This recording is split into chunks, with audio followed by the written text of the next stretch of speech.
Men, let's address a question that is often whispered in confidence but rarely spoken aloud in a marriage. If my wife is no longer interested in intercourse, shouldn't she at least be willing to compromise with other acts, like a hand job or oral sex? And should I even dare to ask? This is an incredibly reasonable question. Your sexual needs, your need for physical intimacy and release, are valid, healthy, and vital to your well-being. When the primary form of intimacy, intercourse, is withheld, seeking compromise is natural. But the reality of asking is fraught with fear. You fear being rejected again. You fear being seen as demanding or inappropriate. You fear confirming that your wife sees you only as an obligation. I've spent 5 years helping men navigate the devastating impact of chronic sexual withdrawal. And I want to give you the honest answer. Yes, asking for compromise is reasonable.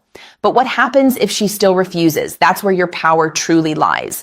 Today, we're going to explore the unfortunate reality of sexual withdrawal, the only healthy path for a man who values commitment, and the simple truth women need to understand about compromise. If this topic resonates with you, please hit that like button now. Let me know in the comments, where are you watching from? And please subscribe to join a community dedicated to men's lasting vitality. The myth is that sexual disinterest is temporary, easily fixed by a romantic gesture, or that your wife will logically agree to compromise because she cares about your needs. The painful, health-critical truth is this. Sexual disinterest and withdrawal, particularly after marriage, is an unfortunate pattern in female behavior that for many women becomes a non-negotiable form of self-protection or, more dangerously, a weapon of control. I know many of you are hearing advice that is simple, clean, and ultimately unhelpful. If she withholds sex, leave the marriage. It's over. But that advice often ignores the complexity of a good man's values. Your values. For many of you, leaving is not an option.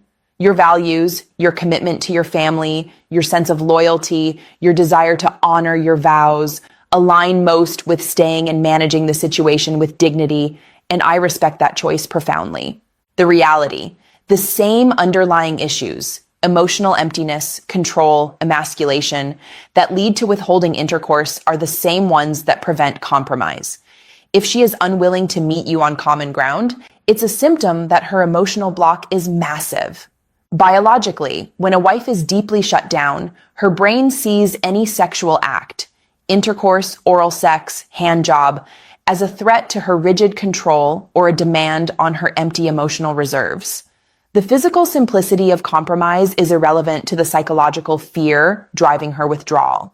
Practically, if your wife isn't willing to budge on any form of intimacy, you must accept the difficult reality. You are choosing to stay in a non-sexual marriage. Your dignity depends on how you manage that choice. In my 5 years, I've seen men crushed by their inability to accept this reality. They stay, but they feel like victims to her withholding, allowing it to poison their self-worth. I want to talk to the good man who chooses to stay. You must take responsibility for your choice. This is the only path to health. If you choose to stay, you must use the situation to strengthen yourself, not destroy yourself. Now let me speak directly to the women who might be watching, the ones who are open-minded and realize they have shut down to sex and want a stepping stone back to connection. The message to wives: compromise is a stepping stone. If you are a woman trying to re-engage, looking at the huge, overwhelming task of going back to regular intercourse often causes you to shut down further. It feels like too big a production. Compromise lowers pressure. Offering a handjob or oral sex is a brilliant stepping stone. It minimizes the psychological pressure and overwhelm you put on yourself. It's a gift of value. It tells your husband, I still value you and your needs. I'm willing to work with you. This validates his importance without requiring you to conquer the full mental hurdle of full intercourse right away. It reintroduces fun. It's a chance to take the stick out, reduce rigidity, and explore the lighter, more spontaneous fun you likely had early in the relationship. Your husband still appreciates these things, and if you are honest with yourself, you can enjoy them too. For the good man who chooses to stay despite the withdrawal, here are the 5 mistakes you must avoid to protect your health and dignity. 5. Internalizing the rejection as a personal defect. The mistake. You believe her refusal to compromise means you are fundamentally unlovable, undesirable, or unworthy of affection. Biologically, internalizing rejection spikes stress hormones. This chronic feeling of low self-worth actively suppresses testosterone and increases depression risk. You are chemically punishing yourself. Emotionally, you allow her internal issues, her control, her emptiness to define your value. This destroys your dignity and confidence. Practically, you stop initiating everything, hugs, dates, conversations, because you fear another no, thus making yourself even more passive and less attractive. The next mistake is about how you communicate your anger. 4. Engaging in passive-aggressive manipulation. The mistake. Instead of communicating your pain, you sulk, withdraw, spend money recklessly, or criticize her in unrelated areas, hoping she will guess your pain and change. Biologically, passive aggression keeps you stuck in the toxic loop of resentment, spiking your cortisol. It denies you the chemical release that comes from honest confrontation and resolution. Emotionally, you signal that you are unwilling to be a mature, direct partner. You undermine the very respect needed for her to ever desire you again. Practically, she sees your behavior as further justification for withdrawal. See, he's immature and moody. The vicious cycle continues. Mistake number 3 is about giving away your self-respect. 3. Begging or pleading for intimacy. The mistake. You repeatedly try to convince her, listing all the reasons she should compromise, or framing intimacy as a favor she owes you.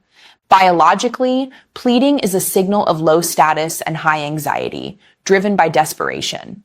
This behavior is fundamentally unattractive and chemically repulsive. It degrades your self-respect. Emotionally, you strip away the spontaneity and mutual desire from the act, turning it into a transactional obligation, which makes it feel like a burden to her. Practically, you teach her that her rejection is powerful, and you will continue to degrade yourself to receive her minimal attention, giving her full control. The next mistake is a complete betrayal of your own health. 2. Neglecting physical health and masculine pursuits. The mistake. You use the withdrawal as an excuse to let yourself go, poor diet, no gym, zero personal development, because you feel undesirable. Biologically, this is self-sabotage. You are chemically mirroring your emotional state by lowering your testosterone and energy levels. If you don't value your physical vessel, no one else will. Emotionally, you confirm the internalized belief that you are not worth investing in. You lose the confidence that is the bedrock of male attractiveness and dignity. Practically, you ensure that if she were to consider re-engagement, you have made yourself physically and mentally less capable and attractive. The number 1 mistake is the fundamental failure of accountability. 1. Failing to take responsibility for choosing to stay. The mistake. You remain in the marriage but constantly complain, moan, and feel sorry for yourself, blaming her entirely for your unhappiness. Biologically, living in victimhood is a state of learned helplessness that bathes your system in chronic stress. It drains all motivation and vitality. Emotionally, if you have chosen to stay because of your higher values, loyalty, family, you must own that choice. Blaming her while staying makes you a martyr, which is emotionally draining for everyone. Practically, embrace the suck path. If you stay, you must use the difficulty as an anvil to forge your own strength. Victimhood is the antithesis of male vitality. Your path to health is to shift your focus entirely from getting something from her to becoming an unshakable man of integrity, regardless of her choices. 1. The dignified ask and immediate acceptance. The plan. If you choose to ask for compromise, make it clear, respectful, and framed as a need for intimacy, not a demand.